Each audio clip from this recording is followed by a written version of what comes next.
habitação.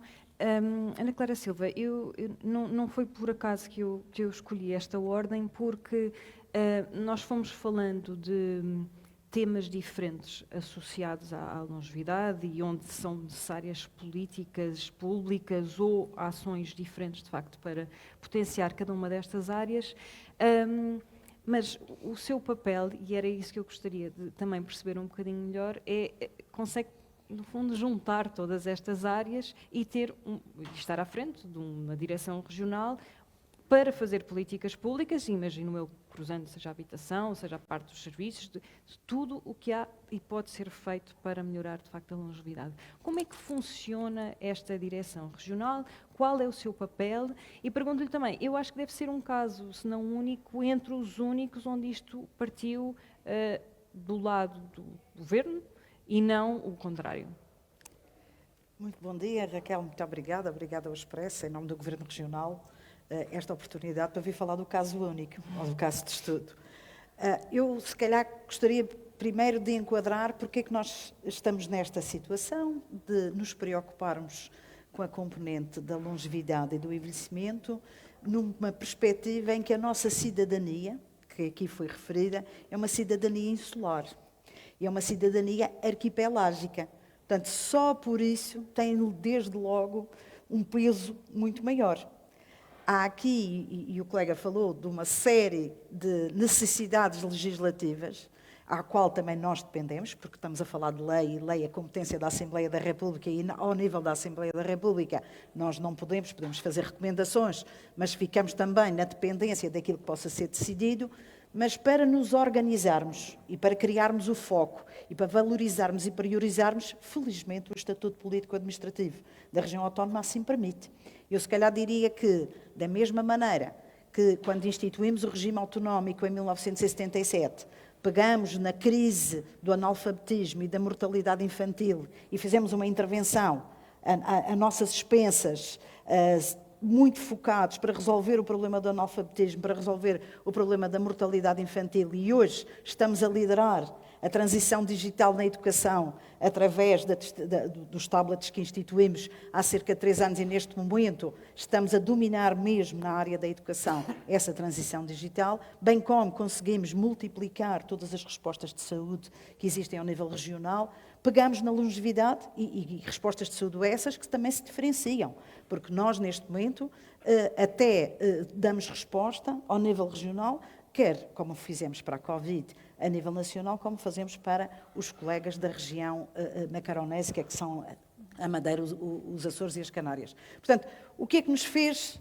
caminhar? Esta é uma prioridade, esta é uma intervenção exigente, o desafio demográfico, ao nível regional, como é ao nível nacional, mas pelas condições que lhe digo, insulares e de arquipélago, tem um peso muito grande do ponto de vista da exigência daquilo que são as intervenções do Estado, nomeadamente para proteger os que são mais frágeis, os que são mais vulneráveis, os que estão mais dependentes, do ponto de vista de terem chegado a uma etapa da sua vida a precisar de uma intervenção assistida, aquilo que é o seu processo de envelhecimento. Mas, por outro lado, também olhamos para isto como uma oportunidade, como o ativo mais importante que neste momento, para uma região que tem uma indústria de turismo dominante, sabendo que, por exemplo, é nessa área que hoje se vê modificar os comportamentos da área do lazer. Hoje, quando perguntamos, e provavelmente aqui o Observatório também vai nos ajudar a perceber isso, a componente lazer, a componente viagem, a componente turismo, a turismo de grande estada,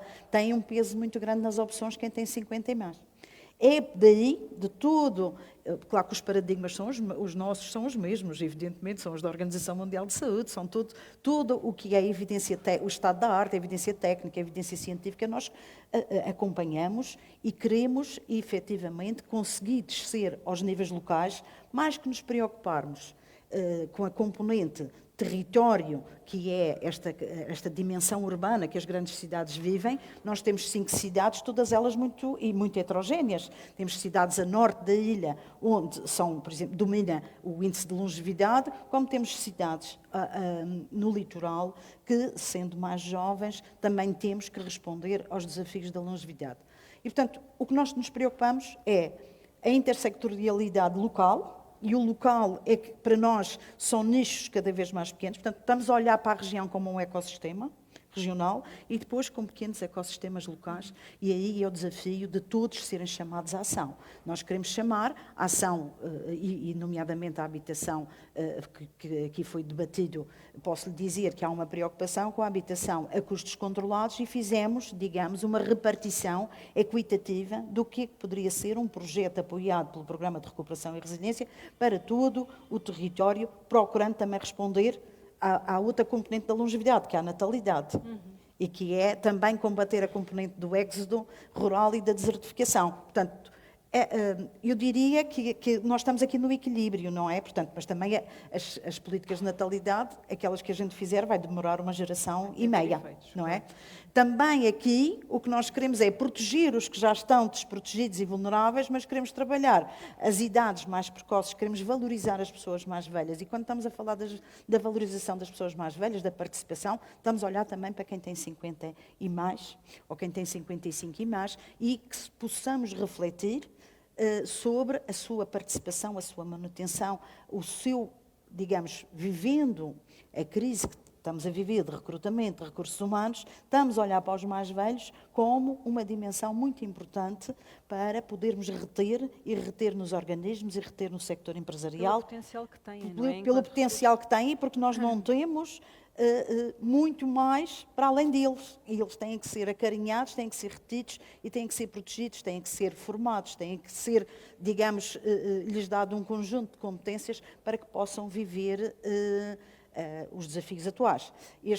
Outra das grandes preocupações é este aging in place, não é? Portanto, nós queremos, é impossível respondermos, e mesmo assim vamos fazer um grande esforço, também apoiado pelo PRR, de criar lugares de acolhimento coletivo e respostas para os grandes níveis de dependência que enfrentamos, mas é impossível transformarmos tudo em residências coletivas. Temos também que aproveitar o máximo do que é que podemos fazer com a partilha da residência, com o manter o mais próximo possível na comunidade, com apoio à comunidade. E, portanto, toda esta panóplia de situações e de condições muito particulares que nós queremos juntar. A Direção Regional é uma iniciativa governativa, e tem razão, é a primeira área governativa criada formalmente, é um decreto regulamentar regional e, portanto, é uma decisão do Conselho de Governo, de que entendeu priorizar esta intervenção. E quer priorizar esta intervenção, quer efetivamente lidar com toda a componente, até a própria componente migratória. Estamos a refletir, temos uma diáspora madeirense, vivemos agora o fenómeno do regresso da Venezuela, mas podemos viver o fenómeno inverso, que é os nossos imigrantes, luso-descendentes que regressaram, podem, se a situação se modificar na Venezuela, podem voltar a sair. E para nós pode ser uma perda significativa. Portanto, é neste equilíbrio... Interessa retê-los. Interessa retê-los e interessa atraí-los, porque, efetivamente, há a dimensão afetiva, há a dimensão social, há a dimensão cultural, que pode facilitar não só a retenção, mas também o potencial atrativo. Nós não queremos... digamos, atrair muito os longevos, que já são tradicionalmente os nossos visitantes. Hoje já temos visitantes com 55 e mais, que nos visitam quase anualmente e começam a pensar que provavelmente gostariam de se radicar ali quando têm que pensar já na sua aposentação ou passar à sua fase, digamos, de reforma. Também temos outros fenómenos muito interessantes, que são famílias que já vêm acompanhadas dos seus idosos e perguntam-nos se nós temos capacidade de cuidados continuados ou de cuidados de longa duração, para que durante a estadia possamos apoiar aquele familiar. Portanto, todo este cenário está-se a modificar e nós queremos, digamos, conseguir perceber, conseguir compreender. Claro que a informação, os observatórios, os dados que nós dispomos são fundamentais para compreendermos as realidades, mas nós queremos fazer esta governação integrada. Portanto, nós fazemos uma governança integrada da longevidade, contactando todas as áreas da competência do governo, públicas, mas também identificando todos o que são os parceiros locais, todos o que são as iniciativas, quem são os agentes, quem são os utilizadores, quem são os beneficiários. No fundo, queremos esbater redundâncias, queremos fortalecer a conectividade que hoje é tão importante na era digital, mas que entre as organizações dos sistemas ainda é fraca, e portanto estamos a querer fomentar essa componente. Queremos esbater também essa desconexão, mas também esbater às vezes algumas áreas conflituantes que possam surgir, chamando todos à ação. Aquilo que estamos a fazer é um pouco aquilo que também tem sido pedido para a área da saúde. E se calhar por aí também a última decisão do Governo foi colocar a longevidade na tutela da saúde. Parece que a compreensão, portanto, digamos, seria mais fácil, mais inteligível, que a longevidade estivesse em todas as políticas, tal como a saúde também deve estar em todas as políticas. E, portanto, este binómio parece-nos muito importante. Há aqui uma outra... Mas não limita, ou seja, a alçada em que estiver não limita depois Não limita. Nós até já tivemos uma experiência, nós começamos por uma decisão de tubo, portanto tivemos na vice-presidência, houve uma reformulação do Governo Regional e estivemos acoplados às finanças, porque nós também fazemos estudos financeiros do ponto de vista do que é a sustentabilidade das respostas assistidas e estruturadas aos mais idosos portanto, em situação de dependência e alteração funcional.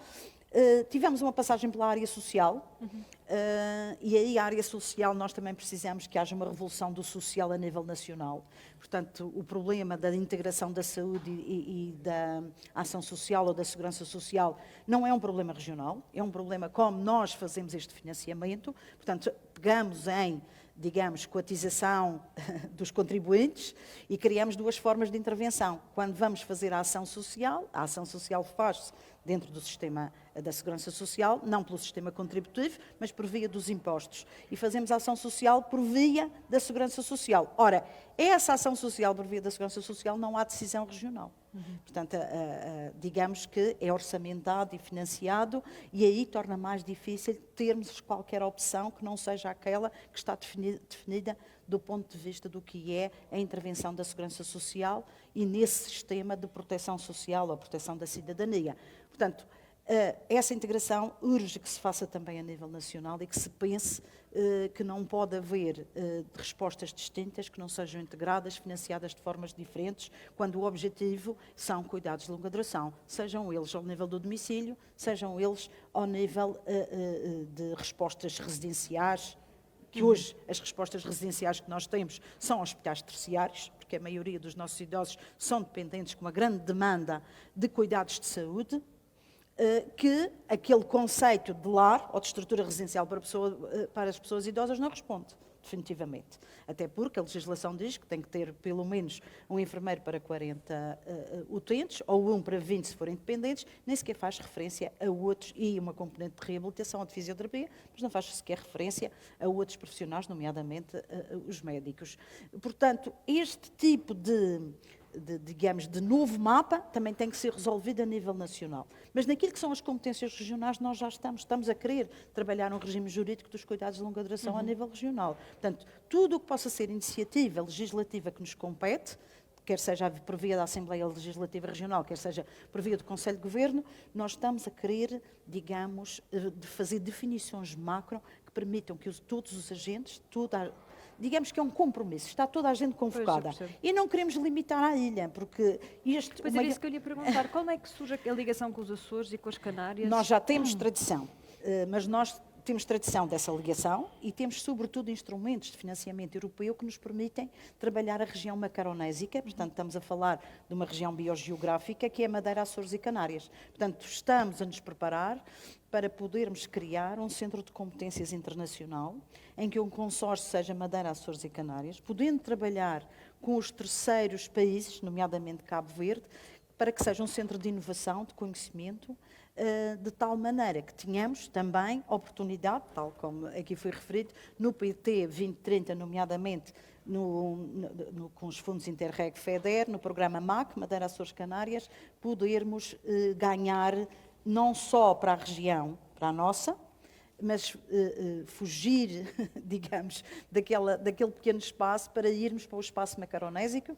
que são 2,5 milhões de habitantes e 8 milhões de visitantes por ano. Portanto, somos 11 milhões aqui neste espaço. E, portanto, isso tem um peso muito grande, para depois podermos replicar para todas as RUP, para as regiões ultraperiféricas europeias.